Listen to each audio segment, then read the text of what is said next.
Today we will be talking about a fantasy action film called Along with the Gods. Be ready because there are spoilers ahead. In a busy area of Korea, a tall building is burning in flames. A firefighter named Han jumps out of the building while trying to save a civilian's life. His rope burns due to the intense heat, causing him to fall rapidly toward the ground. He misses the safety cushion, and his entire life flashes before his eyes. Surprisingly, he wakes up. After saving a little girl from dying, he stands up and rushes toward her family to check if she is safe. No matter how much he speaks, no one responds to him. Suddenly, he hears someone calling his name from a distance. He sees two well-dressed people smiling at him in the middle of the chaos. Han tells them to move away from the falling debris. Soon, he notices firefighters trying to rescue a man who looks exactly like him. A woman named Chum tells Han that he was a paragon before his death. She explains that they are here to guide him through 7 trials of judgment. Another guardian named Mac tells him that their leader is waiting near the gates of the trials. He says they must go immediately. Han struggles to process everything and slowly walks away. He looks at his fellow firefighters mourning over his dead body. He screams that he cannot die yet because he wants to see his mother. Suddenly, his body begins to rise into the air and moves toward a giant portal. Han continues shouting about his mother. The Guardians feel touched by his love for his parent, even after death. They arrive in another dimension where thousands of souls are heading toward the gates of judgment. Han meets their leader, Rim, who has helped 47 souls reincarnate over the past century. When Rim congratulates him for being a paragon, Han looks away and denies it. He says he is not a good person. They pass through the gates of judgment and are transported to a terrifying place filled with lava called the Mountain of Murder. Mac is shocked and immediately asks Han if he has ever killed someone. Han denies doing anything like that. Rim explains that even causing someone's death indirectly, by failing to act, is judged in these trials. This may be the reason they are there. Han is taken to a large arena where massive doors open beneath the ground. A huge pit of lava is revealed. Punished souls try to escape, but they keep burning in the sea of flames. The prosecutors begin the trial by accusing Han of failing to save one of his colleagues when he had the chance. They claim this mistake led to the man's death. They demand that Han be punished in the lava pit for 5 years to atone for his sin. Rim defends Han and requests a closer investigation into what truly happened during that incident. It turns out that Han did try desperately to save his friend at the scene. However, they were unable to move the heavy stone trapping the firefighter. After realizing the situation was hopeless, his colleague told him to leave and save the other civilians instead. Because of Han's decision, he managed to save 8 people that night. Rim argues that Han's bravery and sacrifice should be considered during the judgment. Seeing his courage in helping others, the judge decides to clear him of the charges. Han is allowed to move on to the next trial. Although he wins the first trial, Han is deeply affected by the memory of his colleague's death. He questions why the Guardians are helping him, as he does not believe he is a paragon. It is revealed that the Guardians have their own motive. They made a deal with the King of Hell, known as Yomra. If they successfully guide 49 souls through the trials and help them reincarnate within a century, they will be allowed to become human again. The group then arrives at the trial of indolence. Chum explains all the hard work Han has done throughout his life. Han has never been lazy and has always helped others wherever he could. This includes reckless but brave acts like knocking over a beehive and getting his entire team stung. He also once rescued a stubborn cat from the edge of a building, even though it resulted in damaging the owner's expensive car. The judge is impressed by Han's dedication and orders a statue to be built in his honor. However, she asks why he lived his life with such determination. Han simply replies that he did it for money. Hearing this, the judge immediately changes her decision. She orders that Han be punished. A massive machine chases those guilty of indolence, crushing their bones and feeding them to fish. The Guardians step in to defend Han and plead for a deeper review of his life. They reveal that Han worked hard to support his sick mother and help his younger brother achieve his dream of studying law. Han pushed himself to the limit, often ignoring his own health. His desire for money was not driven by greed but by responsibility. After understanding his true intentions, the judge declares Han not guilty. She recognizes that his actions were driven by love for his family.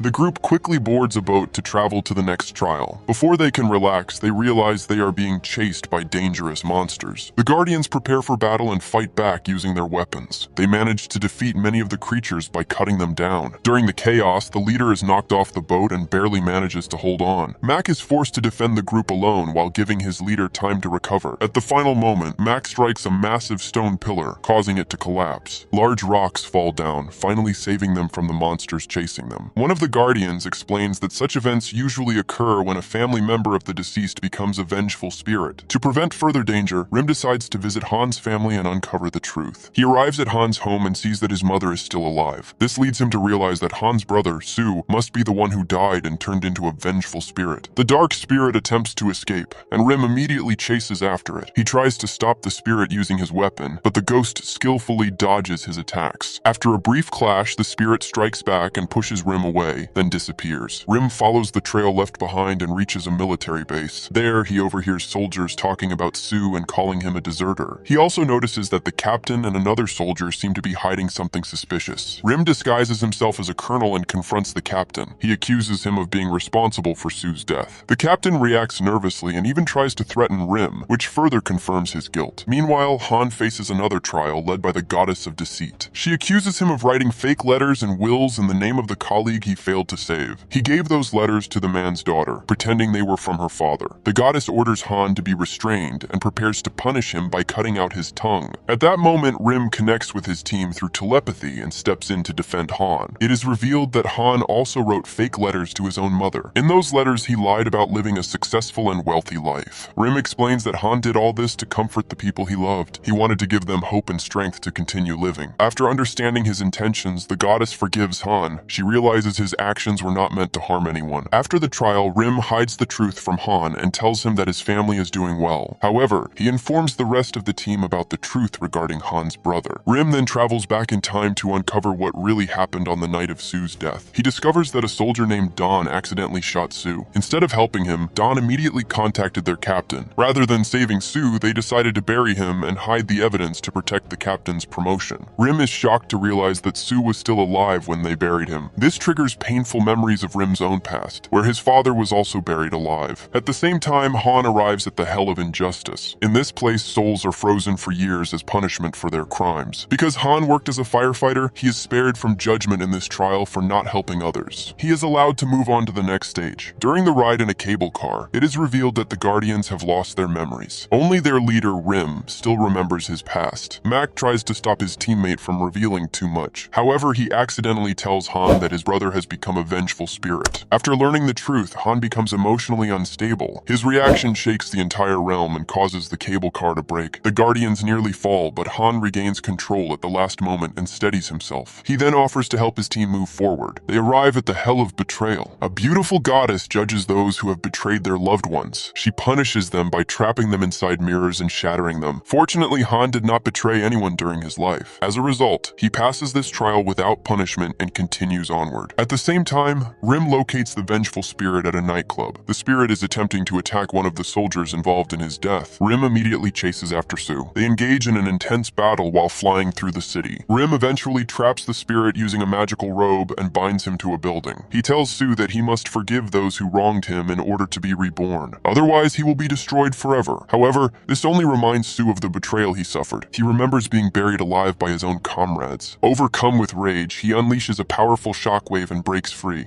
Meanwhile, Dawn, overwhelmed with guilt, drinks heavily. Unable to carry the burden any longer, he reveals the location of Sue's body to his mother. The mother looks at the map and finally learns where her son is buried. Sue watches all of this from behind her. After witnessing Dawn's remorse, Sue returns to Rim. He tells him that he has decided to forgive. Sue asks Rim to act as a medium so he can speak to Dawn one last time. He promises to continue the trials afterward. Through Rim, Sue speaks to Dawn and tells him that he forgives him. He also tells him not to waste any more tears on the past. Meanwhile, Han reaches the Hell of Violence. He sees a massive pit that he must jump into to proceed. Han leaps into the pit and crashes onto a large rock below. Mac quickly jumps in and catches his teammate, landing safely beside him. However, Han accidentally collides with them, causing all three to fall again. They begin plunging deeper into the pit. Mac rushes to help, while Han grabs the girl and tries to protect her from the impact, just as he did before his death. Surprisingly, their fall stops suddenly at the last moment. After reaching the bottom, the next trial begins. The trial of violence begins. The prosecutors accuse Han of beating his younger brother during high school. They argue that this act was especially cruel because his brother was already weak from malnutrition due to their poverty. They also point out that Han never asked for forgiveness. Instead, he ran away from home the very next day and never returned. The judge quickly declares Han guilty of committing violence against his own family. She prepares to send him into a pit where souls are endlessly struck by falling rocks as punishment. Just as the sentence is about to be carried out, Chum urgently asks the judge to delay the decision. She requests that the final trial be reviewed together with the current one, as both are closely connected. This decision is extremely risky. If Han is found guilty in the next trial, the Guardians will lose all their powers in the afterlife. Soon, the truth about that night is revealed. Su woke up and saw Han kneeling beside their mother. Confused, he asked what Han was doing. He then realized that Han was trying to suffocate their mother with a pillow. Su immediately tried to stop him. In response, Han dropped the pillow and began punching his brother in anger. It is revealed that Han felt completely hopeless at that time. Their family was extremely poor, and their mother was seriously ill. Han believed that ending their lives was the only way to end their suffering. After the incident, he was overwhelmed with guilt. This is why he ran away and never returned home. After learning the truth, the Guardians lose hope. They realize that winning the trials will now be extremely difficult, especially with the final trial approaching.